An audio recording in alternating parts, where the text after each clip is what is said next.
Hello and welcome back to the Social Spotlight. Here we discuss everything finance and current affairs. Today we are going to talk about youth and climate finance, where we shall get into the deeper insight on how we can empower the next generation of green leaders in Uganda, but also in the Eastern African region. Today I have a guest who is an expert in this field. I will allow him to introduce himself so that I don't take all his butalas, introducing him. Welcome to the show, Bonnie. Thank you so much. Thank you. My name is Bonnie Tamale. I don't want to say I am an expert, but I do have a thing or two, one or three or seven or eight or nine or 10 about the subject that we're going to be discussing today. So yeah, and I'm definitely excited to be here. Yeah. Oh, interesting. So maybe for starters, could you give us an insight? I think this is one topic that I think is currently popular, in quotes, all over the world. Everybody's talking about climate this, climate this, climate this. What does this topic mean to you, particularly as a, as a person in this industry? We could start with the basics, and probably I could tweak it a bit and I ask you, what's the basics for human survival? You as a human, when you were growing up, in primary school, basic of a human being and survival. There was air. Air. Food. Yeah, food. Water. Yes, water and sleep. In my homestead, they made it look like sleep was a basic need. If it is homestead, even breakfast was a very big. So I think those top, Those are top three, and we could go on, and if there are others, but this is the common connection about all those three that make up human survival, is that they are only provided by nature. Right. Food can be substituted. The core ingredients come from nature. Air, tricky to substitute. I'll try holding my breath. I wonder how long I would go for. Exactly. And then water. Of course, it can be produced from factories, but nature is the most important aspect out of all those three. Now, quickly, all I'm simply saying is, from the word basics, our survival is based on nature. Right? Right. And without us thinking about nature, right? Whether consciously or unconsciously, when we're thinking about survival or not thinking about survival of the human species. Yeah. You get my point? I do. So I think that is where we ought to start from. Ah, okay, interesting. The very basics of, human nature and all that. Interesting. In your opinion, we have seen efforts, and for everybody that lives in this country, we have noticed changes in the weather patterns and all that. During the lockdown, I think I witnessed one of the best, how can I call it, the best seasons in time. Okay, not at the very beginning, as the days went on. The air was cleaner. It was fresher, and I remember somebody made a post on social media saying, if Uganda could go on like this, we would be the healthiest humans in this country. I really miss those days. I really wish we could go back to those days.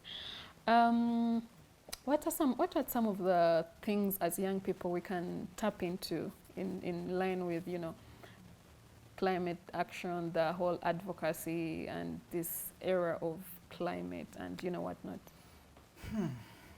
It's a wide question. Yes, it is. And youth involvement is very critical. Why? We make up about 76% of the population in Uganda. And I know recently, and I don't want to take this political, but the march to parliament, though, it seemed to many people a failure, but for me it was, like a success. It wasn't a failure, it was a huge success. It was a huge success on the youth standing up and saying that, yes, we need to take action on our future, right? Right. So in the same spirit, if I could see youth take action about climate, about the fact that this is our survival in the next futures. If we all have our social influences as youth. There are people that I could influence, and I could start from number one, myself, because I can influence myself. Yes, I can influence the decisions that I make. I can influence on the decisions that I choose to make in the way I eat, in what kind of food, GMO or not.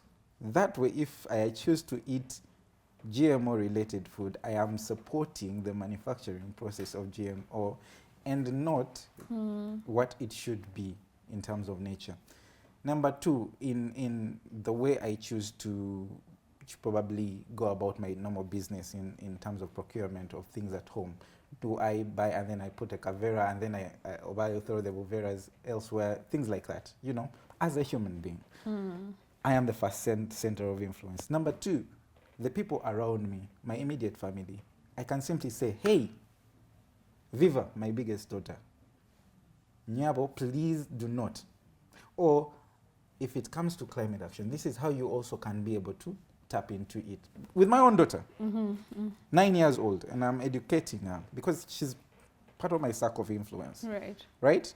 One of the things that I'm doing right now, or speaking to the people right now, I am also in my own circle of influence and trying to say, let's also think about the fact that we matter, we are part of the matter itself, and we are able to influence the matter itself, the climate action, right? Number three, and it is very shocking, my friend, that we tend to say Uganda survives mainly on what? Agriculture. Right? We keep talking about this thing, right? That we survive on agriculture. But it's shocking that if we are surviving on Mother Nature, we're not giving it its worth in terms of respect, in terms of support itself, right? And even as youth, because you asked me about youth, and even as youth, what is our influence in agriculture? Are we taking up the jobs in agriculture? Are we advocating for better things in agriculture? Before we even go further, right? You understand? Yeah, I do. The first thing that some youth will do as soon as they get out of university is try and look for a job.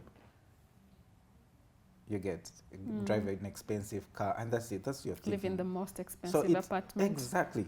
So let's intentionally also think about Mother Nature, because it gives to us I don't know which number that is now. Number 4. Yeah, it's number 4. Then we can easily tap into what we call the green economy as youth, which is expansive. And this is a key insight. I don't want to miss this. I think it was 2002, the global financing in climate financing was about $600 million. Although it's still short of the 2 trillion that is supposed to be, you know, as expected. Yes, supposed to be expected to take control of this whole climate elephant. Right. But still, it's $600 million, right? Now, this funding goes into things, or the green economy itself, right? The things that you can do as a youth to tap into this green economy are also there. And I know we don't want to, like unmask this now, but this is also part of you saying, I'm taking action as a youth by tapping into the green economy, by saying, wait a second, I could do a startup that focuses on, mobilizing youth to take action, to plant more trees. You understand? That's something that you could do. And you can actually tap into that kind of funding to push that kind of agenda. Instead of you trying to, run here, run there, or do something else where you're actually going to be miserable. Yeah. But speaking of tree planting, there is so many people today that are actually planting trees in Uganda. But I keep wondering, every time I look at them, I'm like, how sustainable is this? Do these people actually ever go back to monitor the progress of these trees, or does it just end at that part of, we have actually gone, planted the trees, the publicity that comes with it and whatnot? Do you think those people go back to check on those trees? To be honest, some are just being plastic, and that's what annoys me. But again, we have so many plastic people in this world. Yes. If you're going to step into climate action and advocacy, I ask you to first and foremost tap into your soul, your humanity, yourself, and it will answer those things. A tree. When we look at a tree itself, it has it's an ecosystem of itself, right? Yeah. It has the things that go up out of the ground, right? That is the trunk itself, as well as the branches and the leaves, right? Yes, yes. And then there's the ecosystem that is down, where you have the root system and everything, right? I'm simply telling you this, that you only exist majorly because of this tree. You only existing mainly because of this tree. If we call Mother Nature, or Earth Mother Nature, or this green life Mother Nature, right? I want you to ask yourself, if you were given birth to by your mother, right? She literally gave you life. Literally. She's the one who gave you the life to come into this world. That's exactly what Mother Nature does for us. It literally gives us the life to live here. Now, all I'm asking the youth out there, when you tap into the green economy, right? Please be fair, be genuine, be honest, because you're speaking back to your own identity and soul on something, your own mother. You're cheating your own mother. You get? So, to answer your question, yeah, I have honestly seen like 1% of people that advocate for tree planting. It could even be less than 1% who actually go back to trace to see whether the trees were actually planted. And I'm going to speak to someone that is probably a friend of mine, Stan Big Bank.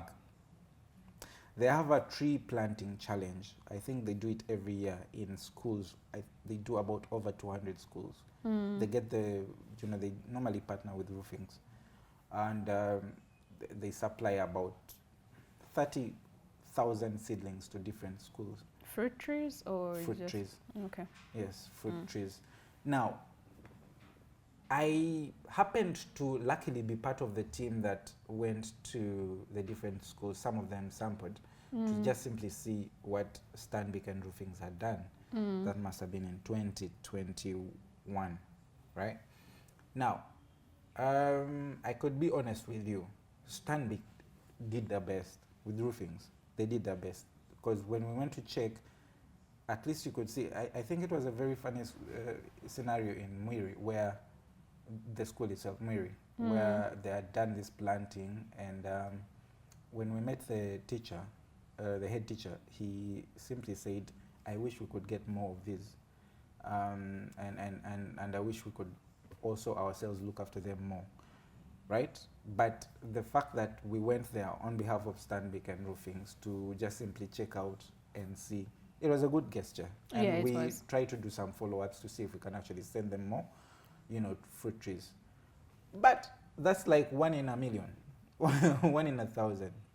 So and I think that is the cases where the community actually owned up to the project. Yes. Most times these people don't own up, because you can't keep going there to look at them. But then you also find, I think that's the challenge with these things. Yeah, like, you don't partner with that collaboration. With the community. With the community. Could it be that? I think it could be an issue of collaboration with the community. Partly, yes, but also I personally would blame it on people that are greedy, on people that simply want to simply earn out of the climate action thing. I set up an organization, we're planting 1,000 trees, or sorry, 1 million trees. You only plant 800 or 500, you do some funny accountability, And that's it. And then you get your funding. Oh. But then you're also right. There's a bit of ownership of the community. Yeah, I think if you own up to anything, Yeah. it grows. As somebody kept telling me, there's nothing that cannot grow. Every time I have a challenge with anything, I just, that thing keeps ringing in my head. Yeah. So that's something, I'm like, there's nothing that cannot grow. If only they owned up. Yes, yes, I agree. If only they owned up. But anyway, you can't blame them. It's not within our nature to just own up to stuff. And, Yeah. you know. Diving a little bit into the other element of climate finance. First of all, what is climate finance, and are there any organizations in Uganda that you know, spearheading initiatives to bring in financing in line to climate initiatives for the youth? Climate financing is part of what I call the green economy. The green economy is overall where you find the entire economic ecosystem spearheaded by greening. Say, for example, if it is food, it has an element of you understanding that in my manufacturing of food, I ought to be conscious of climate. In my manufacturing of fuel or this product or that, that's just even manufacturing. Then there is technology. If I am producing tech, if I am doing this, these are thought of the green the nature itself. Right, right. So financing bits of the economy, say for example, in terms of loans, in terms of grants, in terms of banking and all that, we consider it of climate. Yeah, it's very important.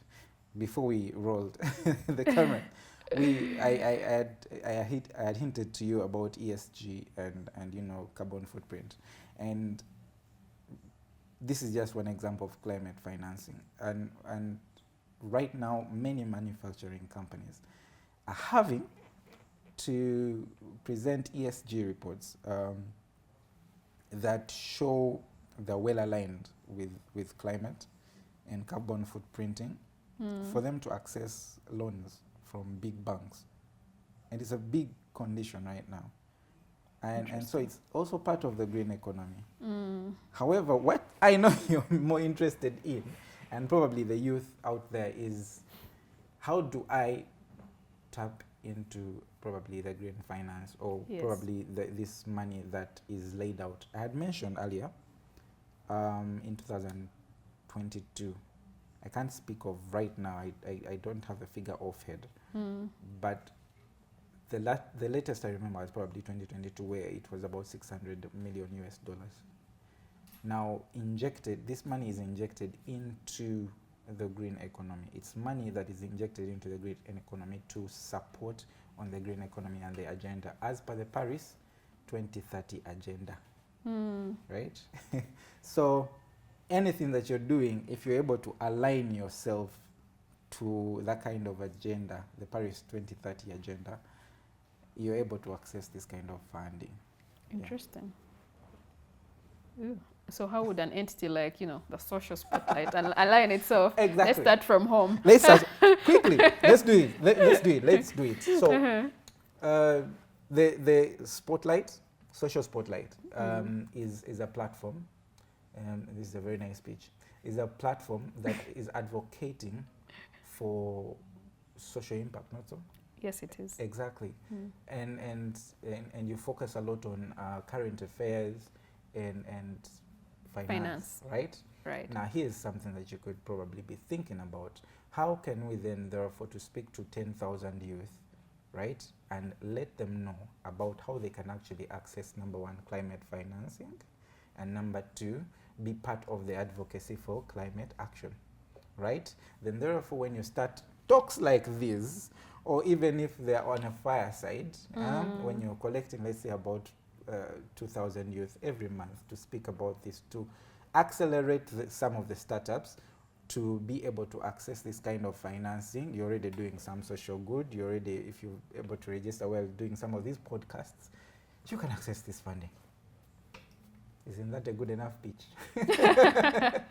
Yeah, it is. Yeah. It is. Interesting. Okay, we shall definitely get into more research about that, and we see Yeah. how we can, because the goal is to reach as many young people as we can. Yeah. Um, I feel like we are in a generation that is quite so lost. We are all over the place. I agree.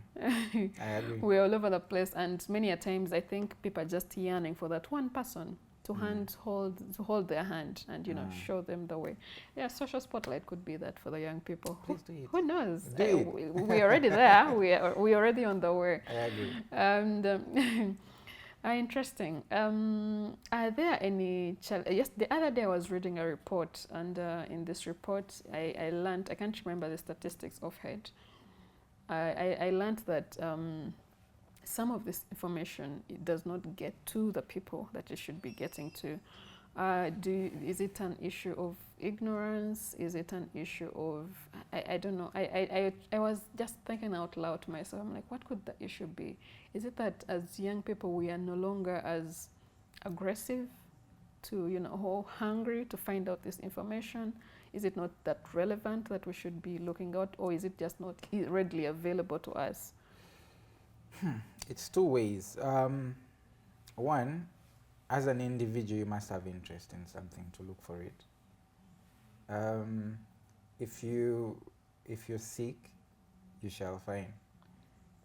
It normally starts with you. Yeah, you have to have interest in sports. In Man U, to know that today they'll be playing Community Shield. Man U Thank you. Oh And my that God, today they I have will a be story winning. about Man U. And that today they will be winning. Yeah? You have to first of all have the interest. The in only something. story I have about Man U is when I was in primary school. Our head teacher, every time you would tell him you are a Man U supporter, who would get more rice. That is how I ended up being a Man U supporter. For real. That is how I ended up being a Man U supporter. Name one Man U player. Like I said, it was for the food. Free food. Nah. Yeah, you could start from there. Okay. I know Onana. Is it Onana or Onana? Onana. Ah, okay. He's the keeper. Ah, okay. I know that one. Oh, cool. Maybe Rashford as well. Yes, and Rashford. Yeah, cool. Okay. So what I was saying is that you ought to have one first interest in something, in any subject, for you to start looking for the information. Somehow the information looks for you. It's like going on the browser, Google, just to give you as an example. How we know that you're interested in what? In nail polish is that the adverts will start showing nail polish. Then we know that you've been searching for nail polish. You get my point? Yes, the I algorithms, do. Algorithms. So pick you. You understand? So if you've been searching for climate action, and somehow the ads will show. So you have to first and foremost align yourself with the interest in climate action. Number two, if you've aligned yourself, you start asking some of the people how to get connected to some of the people that know. Right? For example, you'll probably, if you're watching this, you'll probably be thinking, how can I get to Bonnie Tamale? How can Bonnie Tamale be of help for me to be able to access climate financing? How can I get in touch with Social Spotlight so as to access the climate financing through their new and upcoming project that helps the youth access this? You get my point? I do. So you start aligning yourself, but also be aware, and this is very important. If I know and I am earning from it and I am happy, why should I let you know? That is the other side of the people that are actually greedy and selfish. Because they know they are earning from it, they will not tell you. Why should they tell you? You get my point? I do. So you have to, how do I put it? You have to literally force yourself to know if you're actually interested in it. The information is there. Yeah. It's always there and readily. And the unfortunate bit is, to me personally, it feels like it's insatiable.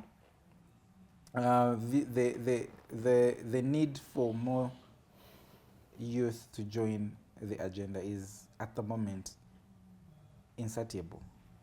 we're not yet to the level of, oh yeah, we have too many youth who have filled up this space. So I mean, it's too full. No, there are too many opportunities.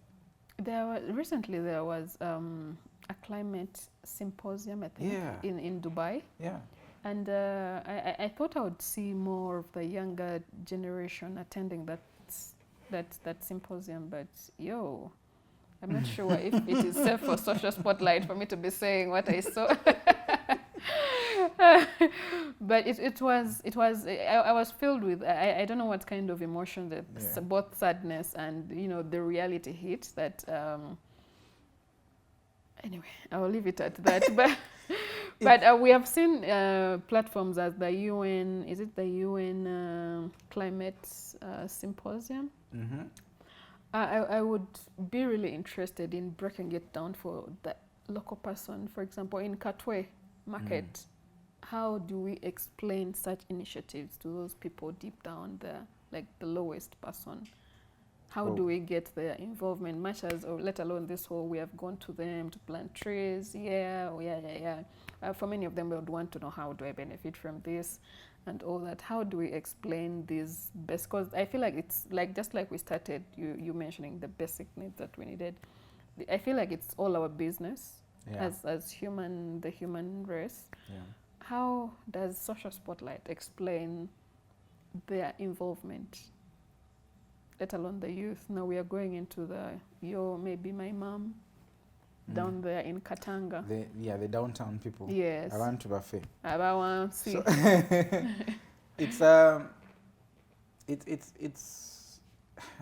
where do I even start? We as Uganda, we've honestly not reached the level of push for climate action that is necessary to move us as far as we would love to move. However, even the little that we're doing is so corporate. Exactly. And it is so the same. Let's plant 1,000 trees. I mean, we've oversung the song, let us plant trees or plant trees. Yes, it's good to plant trees. There are other ways we can do climate action. Oh, speaking of other ways, my contribution to Mother Nature is I don't just go around littering things. No. So that's my personal contribution. Like I said, it starts with you. Yes. It definitely starts with you. And then maybe with time, you then start saying, okay, maybe I should think about what I wear or what I eat. It definitely starts with you. Number one. So back to the Katwe person, our people, downtown. The gospel, according to climate action, just like the Bible has been translated into Luganda, Kinyarwanda, Kiswahili, right? Ought to be translated to a final person, the Katwe person, the one that deals with metal, to understand that his action, inaction or action, contributes to our survival collectively in the next 20, 30, 40 years. Right. Right? But also, I feel we're not making, this is what I personally feel, we're not making climate action and advocacy fun and exciting enough. Okay. For Alien Skin and Tribe to jump on board, for it to be... I would want to see it trend as well. Thank you. For it to be a trend. It's not exciting enough. It's still, we're so locked. It ought to be the green recycled. And we're too locked. Go plant trees. Go plant trees. No, make it more fun. Make it make sense to them. Right. Yeah, they relate with some of the things that might not seem too corporate for you who is in policy, right? But if you can trickle it down to them in their own version of understanding of climate action, there's a media house that is running a campaign, Better Steady. No, it's not Better Steady. It's there's a greening campaign that they are running, and I'm trying to remember. Not Pera Steady, but it's about climate action. But what you feel is it speaks a lot more to the corporate person, even in terms of lingua and mechanics. But I would want to see atubonge nawe, tubonga nawe, tubonga nawe, climate action. Exactly.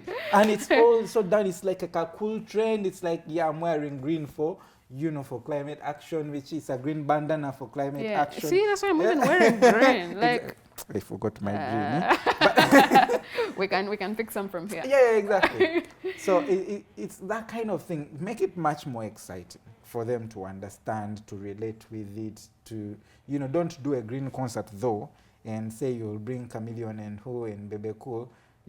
No. And they show up in green attire. It could be a nice idea. But the point I'm saying is, I know he likes the robot thing.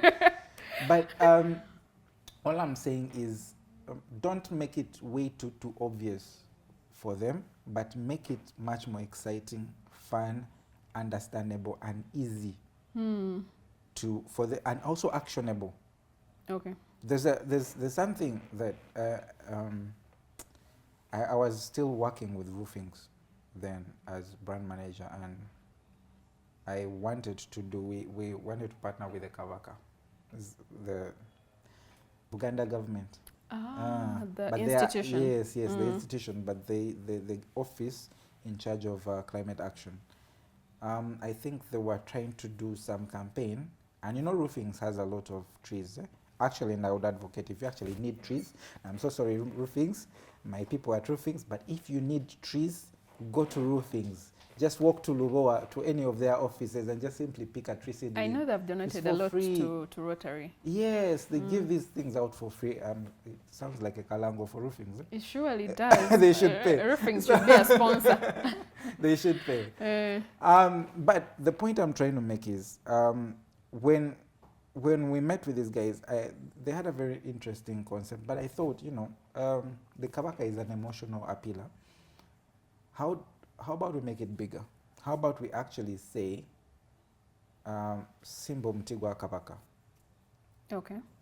Because especially the people around Katwe and in the central here have a strong affiliation, despite whether you're Muganda or not a Muganda, they have a very strong affinity to the Kabaka of Uganda. I've noticed. Yes, whether it's from Lango, from where it's just that strong enough. So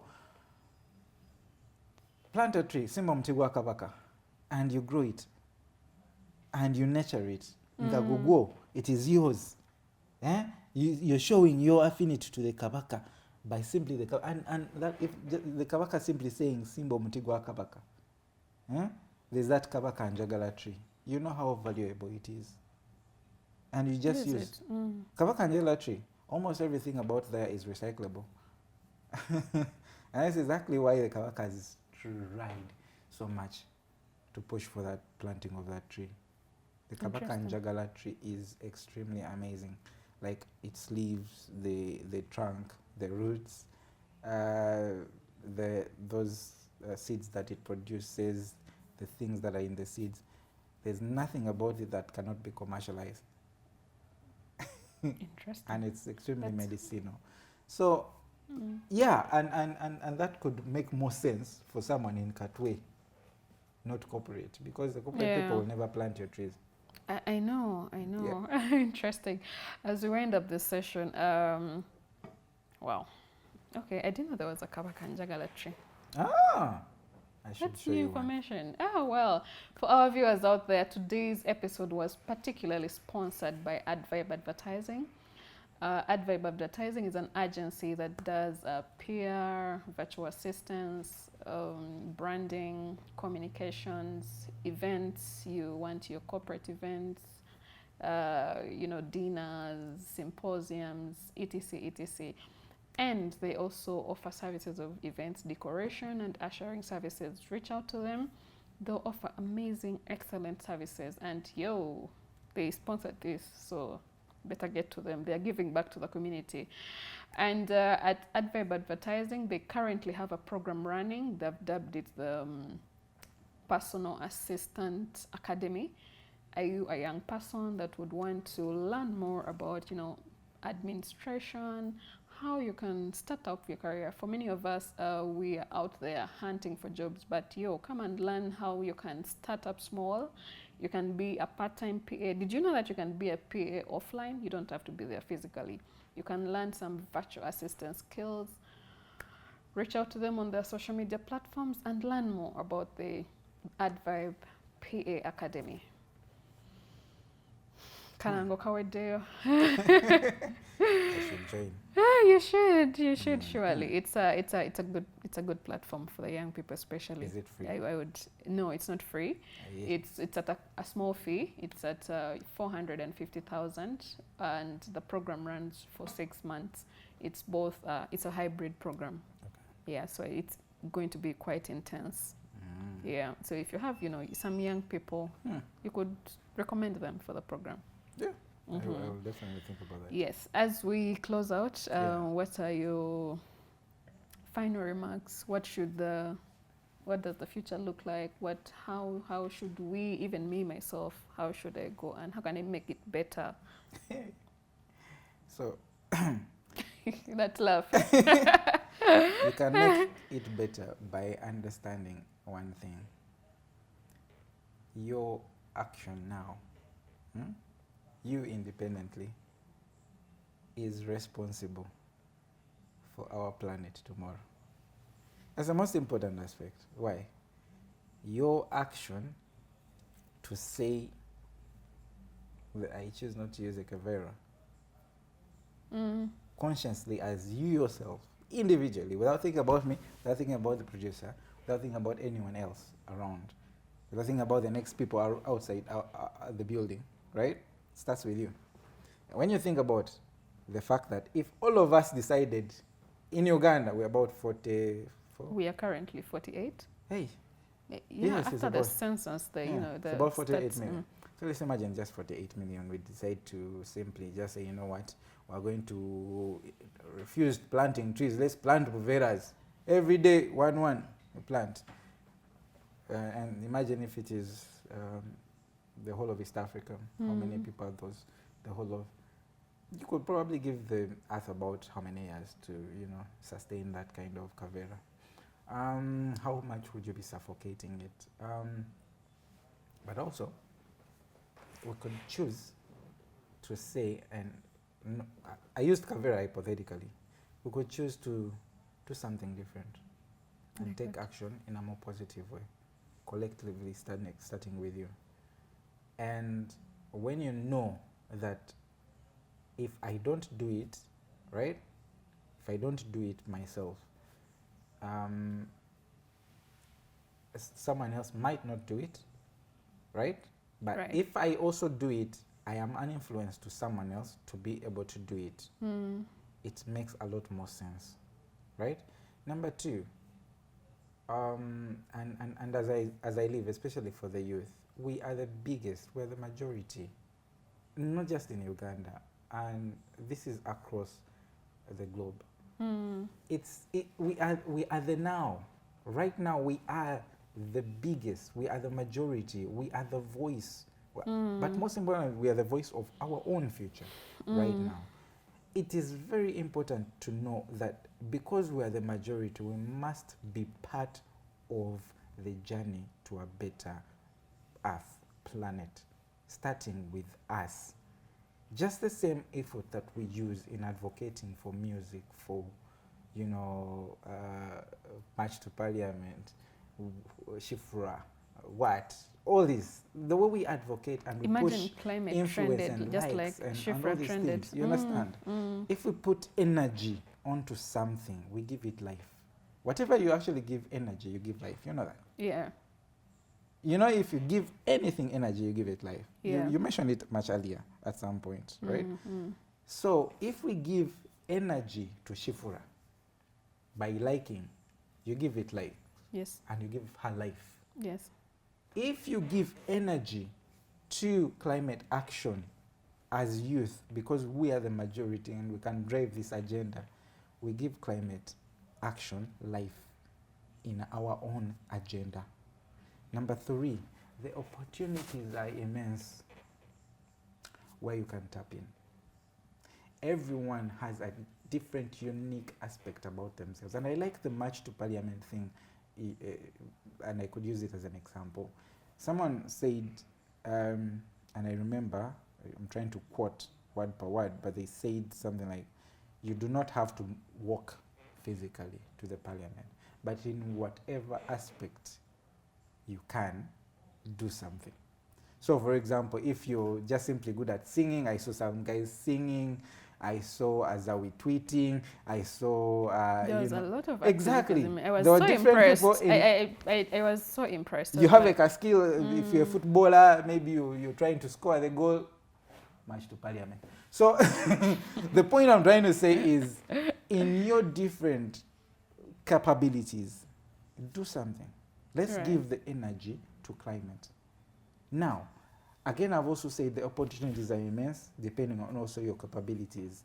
You can tap into climate finance so easily. And I must first correct this. It is not 600 million US dollars. It's actually 600 billion wow, US dollars. interesting. Okay? So this is a lot of money for us to tap into. Surely. This is a lot of money for us to tap into. There's so many ways, but also I would heavily advocate for grassroots support and growth. If we're able to set up, let's say, environmental clubs in different schools, grow these young children with an agenda of understanding and appreciating climate.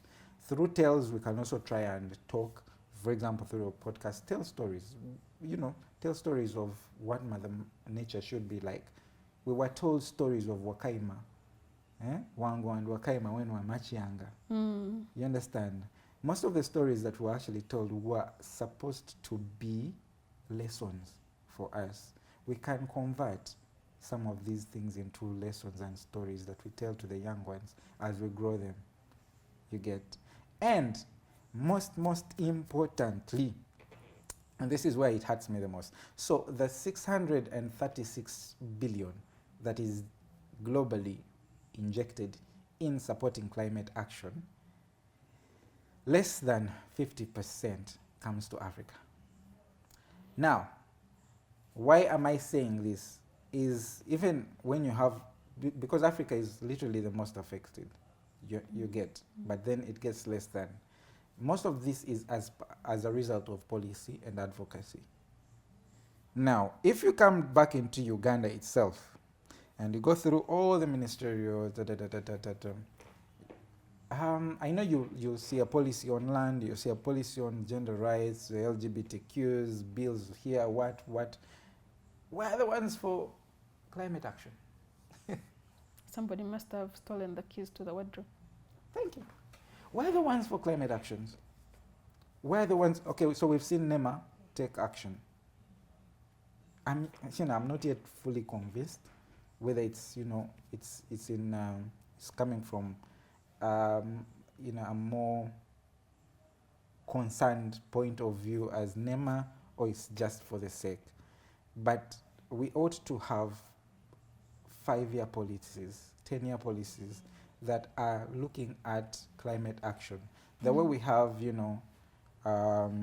efforts to do with, financing the youth, these youth projects of government, within the communities. Can we have some for youth, for youth engagement into climate action? Policies around advocating for climate action are nowhere to be seen in Uganda. But the youth, because we are majority, we can push these kinds of agenda. We can advocate for policies even in our own country to see a better Uganda, to see a better planet. Wow. You heard him. It's been an amazing time with you all. Thank you so much for always staying locked into the Social Spotlight podcast. And Bonnie, thank you for making time to share your insights with not just us at the Social Spotlight, but with the thousands of you know, young people and all those of all ages that will watch this episode.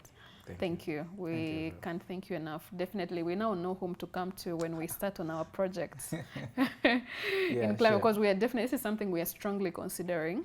Please as do. as an entity. Please do. We are strongly considering, you know, as being advocates for the, you know, for this industry, because like you mentioned, the change starts with us. Yeah. So sure. we want to sow that seed, and who knows, you know, everybody else will join in, the young people. Thank you. If you love this content, just subscribe.